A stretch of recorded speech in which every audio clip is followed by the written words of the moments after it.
Hi, everyone. Happy Friday. Anne McCabe here with Curo Private Wealth. Today, I want to talk about the concept of connecting with our future selves. And I'm going to give you a couple of examples of what I'm talking about. This week on Wednesday, I believe it was, I had a really long day. I had a lot of meetings. I was really tired at the end of the day, but I had made a commitment to myself that I was going to work out at the end of the day. So I get in my car, every bit of my being was telling me to just go home and rest versus going to the gym. I literally drove to the gym, and in the parking lot, I'm still having this debate back and forth with myself about whether or not I should go in and work out. One of the things that I did that was really helpful is I connected with my future self.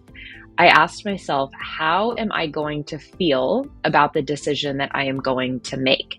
If I decide to follow through with my commitment that I made to myself to work out, whether it's a short workout or a long workout, how am I going to feel? Am I going to feel proud? Am I going to feel like I held up the commitment that I made to myself? And on the flip side, if I decide to go home and not work out, how is that going to make me feel? So that's one example, is some sort of exercise or health goal. Let's say another goal of yours is to sleep more. This is something that I'm focusing on as well. And let's say, you decide you want to go to bed at 10 o'clock every night, but you find yourself scrolling on social media and it's like 9:45 and it's time to put your phone down. I think the key here is to pause and give ourselves a moment to check in. How am I going to feel if I continue scrolling through social media and I go to bed later than I said I wanted to and I'm not going to get enough sleep, versus how am I going to feel if I put my phone down, I get to bed and I get enough rejuvenating sleep?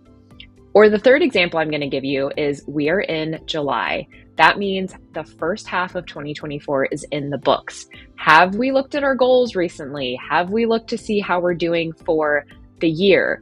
Check in with yourself and see how you are going to feel at the end of 2024. And more importantly, what are the steps that we all need to take right now to make sure that we're setting ourselves up for success, that we are attaining the maximum amount of goals we possibly can, and that we feel great and proud at the end of 2024. Every decision we make right now is going to either set us up for success or failure in the future. James Clear talks a lot in his book about atomic habits, about deciding the kind of person that you want to be and then making choices that are in line with that person. One of the quotes that I love from his book is, every action you take is a vote for the type of person you want to become. So that is my thought for this week. Let's connect with our future selves. Let's take a moment to ask and reflect, is the behavior and the activity that I'm doing now pushing me closer or further away from the person I want to be? Thank you so much for taking the time to watch this. Share any sort of reflections that you have or what you do to check in with your future self to make sure that you're on track for who you want to be in this world. Drop any comments that you have or any thoughts below, and have a great weekend. I'll see you back here next week. Take care.